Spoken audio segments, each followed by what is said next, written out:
우리가 이제 예를 들어서 비즈니스 하면은 이제 그 수익과 비용, 그다음에 이익을 구하듯이 개인소득세 신고도 그 소득이 그 수익이라고 보면은 이제 비용 부분이 있잖아요. 비용을 그 공제를 받으면 이제 결국 이제 과세소득이 줄어들기 때문에 세금이 줄어들겠죠. 그렇기 때문에 이제 많은 분들의 관심은 오히려 이 공제 항목에 있죠. 어떤 게 공제가 돼서 최대한 공제를 할 것인가. 이제 그게 이제 관심이죠. 그래서 이걸 잘 어, 빼먹지 말아야 이제 절세가 될 수 있는 거죠. 그래서 어떤 상황이 주로 캐나다에서는 공제가 되는지 한번 잘 이제 검토해 보실 필요가 있습니다. 무조건 이제 1번이 RRSP죠. RRSP는 그 소득 금액 자체를 아예 빼주기 때문에 예를 들어서 뭐 내가 5만 불의 뭐 급여소득자라고 한다면 만약에 10,000불을 적립을 했다 그러면 이제 5만 불을 가지고 계산하는 것이 아니라 이제 4만 불을 갖고 계산하는 거죠. 근데 보통 이제 RRSP는 상식적으로 아실 게 그 본인의 소득이 높은 해, 가장 높은 해에 적용하는 게 좋아요. 왜냐면은 이 소득 금액이 높을수록 높은 세율이 걸려요. 그것을 이제 우리가 누진세율 구조라고 하거든요. 그렇기 때문에 5만 불일 때보다는 10만 불 벌 때 RRSP를 신고하는 게 좋은 거죠. 5만 불일 때는 뭐 25% 정도에 걸리지만 뭐 10만 불이 넘는 경우에는 뭐 30%, 40% 이런 구간에 걸리니까 3, 40%를 세금을 내는 구간을 절약하는 것이 25%에 걸릴 때보다는 유리하잖아요. 그러니까 RRSP는 자기 소득, 자기 연봉이 뭐 높을 때, 이럴 때 쓰는 게 좋아요. 그래서 그런 것을 미리 예측해서 그때 활용하는 게 좋죠. 예를 들면 이런 게 있습니다. 뭐 주식을 갑자기 한꺼번에 판다든지, 뭐 주택을 뭐 투자하던 그런 이제 투자 자산, 부동산을 처분한다든지 이런 것들은 일시적으로 어, 갑자기 소득 금액이 증가할 수가 있잖아요. 예를 들어서 뭐 공무원 같으신 분들은 이제 뭐 노조가 뭐 잘 돼가지고 나중에 뭐 갑자기 그 소득을 소급해가지고 적용해서 받는 경우도 있어요. 어떤 경우에. 그러면 이제 갑자기 소득 금액이 높아진다고. 그럴 때는 반드시 RRSP를 이용하시는 게 좋죠. 그렇게 해서 소득 금액이 높을 때 써라. 그런 게 말씀드리고, 올해는 요게 3월 1일이 아니라 아마 29일일 겁니다. 29일. 보통, 예. 보통 3월 1일인데 올해 29일까지 있어서, 그다음에 이제 작년에 그 도입된 거 있죠. FHSA라고 First Home Savings Account 이런 게 생겼어요. 그것도 적립한 게 있으면 소득공제 받을 수 있거든요. 근데 이거는 올해 하는 건 안 돼요. 이거는 RRSP와 다르게 작년 말까지만 적립한 것을 적용할 수 있거든요. 그래서 이것도 소득공제에 쓸 수 있다. 그다음에 이제 의료비용 지출 혹시 있으면 영수증 다 모아가지고 뭐 혹시 이제 뭐 약값이라든지 약값은 이제 처방받은 거면 돼요. 처방을 받은 그걸 이제 프리스크립션이라고 하죠. 프리스크립션 영수증이 해주면 되고 그다음에 이제 해외 의료 비용도 공제가 되거든요. 그러니까 혹시 한국에서 있었으면 한국에서 그 좀 영문으로 된 영수증을 받아오면 좋은데 한국에서 지출한 그 영문 영수증 그런 것들도 이제 의료비 공제 대상이 되고 이것은 이제 12개월 기준이다. 그 정도까지만 아시면 좋을 것 같습니다. 그다음에 이제 이런 경우가 있어요. 뭐가 있냐면은 그 고용주하고 직원이 그 의료보험을 반반씩 부담을 해서 나중에 이제 의료 비용 지출할 때 이 의료보험을 들어놓으면은 뭐 약값이라든지 뭐 이런 것이 이제 싸게 뭐 안경이라든지 뭐 이런 거 보청기 뭐 이런 거 구입할 때 좀 싸게 이렇게 보험을 적용받을 수가 있잖아요. 근데 그런 것들을 이제 직원하고 고용주가 뭐 반반씩 부담해서 보험료를 낸다. 그러면 그 보험료 낸 거 있잖아요. 본인이 낸 거, 직원분이 낸 부분에 한해서는 의료 비용으로 봐요. 요거 개인 보험료를. 그러니까 의료 관련된 비용 그 보험료를 의료 비용으로 봐서 공제를 주니까 요것도 이제 챙겨서 의료 비용 공제에 합쳐서 공제를 받으시기 바랍니다. 개인이 부담한 부분. 아니면 이제 그 비즈니스 하시는 분들은 또 뭐 블루크로스 이런 걸 가입해서 보험료 내잖아요. 그러면 이제 그것도 이제 의료 비용으로 되니까 그렇게 신청하시면 되고. 그다음에 이제 혹시 기부금.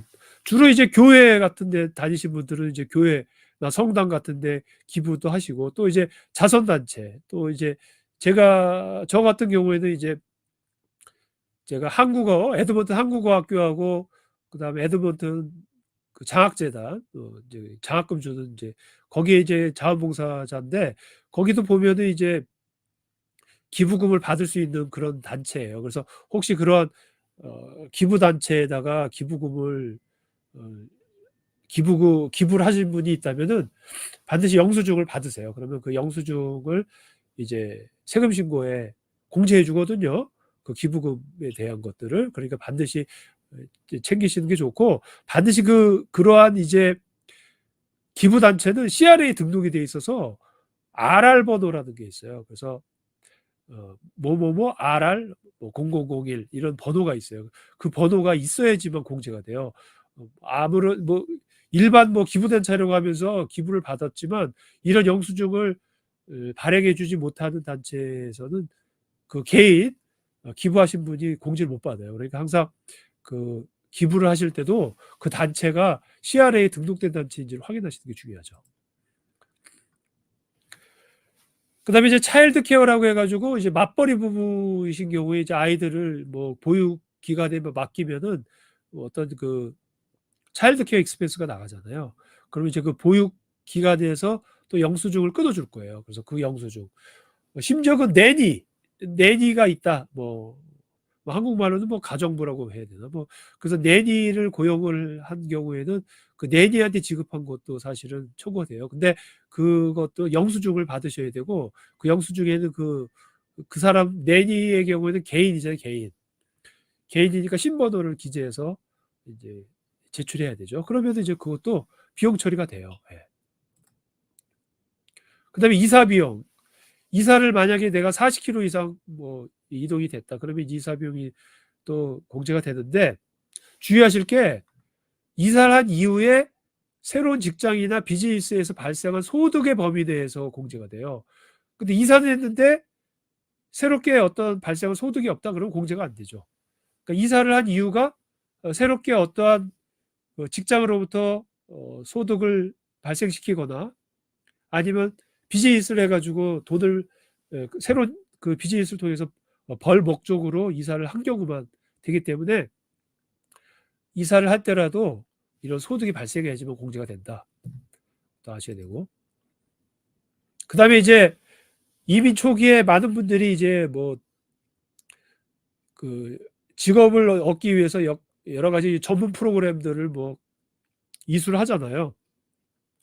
대학이나 유니버시티나 칼리지 가서 어떤 프로그램을 이제 공부하실 텐데, 그런 분들은 반드시 해당 그 교육 기관으로부터 요 T220이라는 양식을 반드시 받으셔야 됩니다.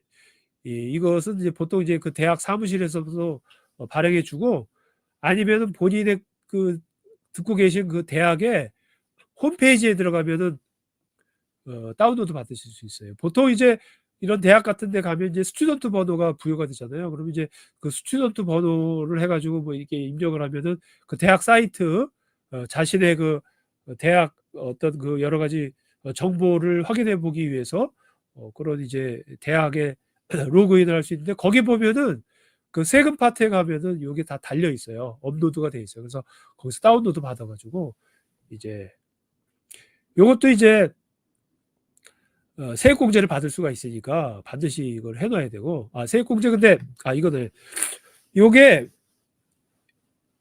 신고를 반드시 하셔야 돼요. 그러니까 소득이 없더라도 신고를 해놔야 나중에 소득이 생기면은 미래 그 소득과 공제가 될 수 있거든요. 그러니까 바로 공제를 못 받으면 미래 소득과 이제 상계돼 가지고 세액공제를 받을 수 있으니까.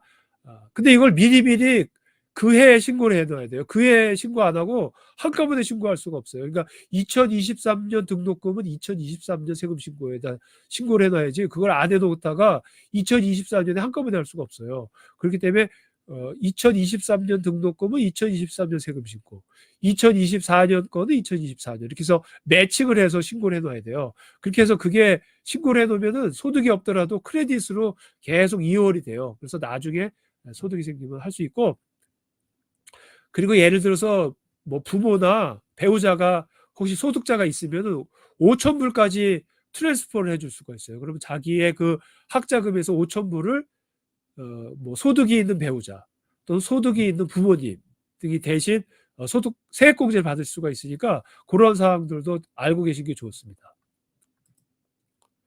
여기 이제 RRSP 영수증 이렇게 생겼어요. 그래서 여기 보면은 이제 뭐 날짜하고 뭐 금액 이런 게 있고, 그다음에 여기 이제 T202 여기 이제 학자금과 관련해서 교육기관에서 끊어주는 공식 영수증 그 포맷이에요. 그래서 여기에 보면은 이제 뭐 교육기관 이름도 있고 학생 이름이 있고 뭐 무슨 프로그램인지 그다음에 몇 시간 몇 개월 그리고 얼마 등록금을 지출했는지 이렇게가 다 이렇게 일목요연하게 정리되어 있는 표예요. 그래서 이 표를 반드시 세금 신고 시에 신고를 하셔야 됩니다. 예. 그다음에 이제 다른 것 중에 또 이제 스튜던트 론, 학생들 스튜던트 론 받으면은 이제 이자가 나가잖아요. 그럼 이자 비용도 이제 그 소득공제에서 빼줘요. 그러니까 그런 것들도 하셔야 되고. 그다음에 이제 보통 이제 전문 그 트레이드 잡 스킬이 있으신 분들은 이제 유니온에 가입할 수가 있잖아요. 여기 이제 알바타 같으면 이제 웰더분들 이제 유니온, 웰더 유니온에 가입해서 이제 보통 그 유니온 피를 내요. 조합비. 그리고 또 전문직 뭐 의사나 뭐 변호사 이런 분들은 그 전문가 조직이 있을 거 아니에요. 협회. 거기도 이제 협회비를 낼 텐데 그런 것들은 다 이제 납부 영수증을 받아오시면은 다 이제 소득공제를 받으실 수가 있죠. 그다음에 이제 혹시 투자하시는 분 이제 뭐 빚을 내 가지고 투자하면은 그 대출금에 대한 이자 비용도 그 투자와 관련된 이자 비용은 또 공제 대상이 되거든요. 이제 그런 것도 있고. 그다음에 무슨 소송과 관련된 뭐 소송 비용, 그다음에 임금 반환 소송 비용 뭐 이런 것들도 된다고 그러고.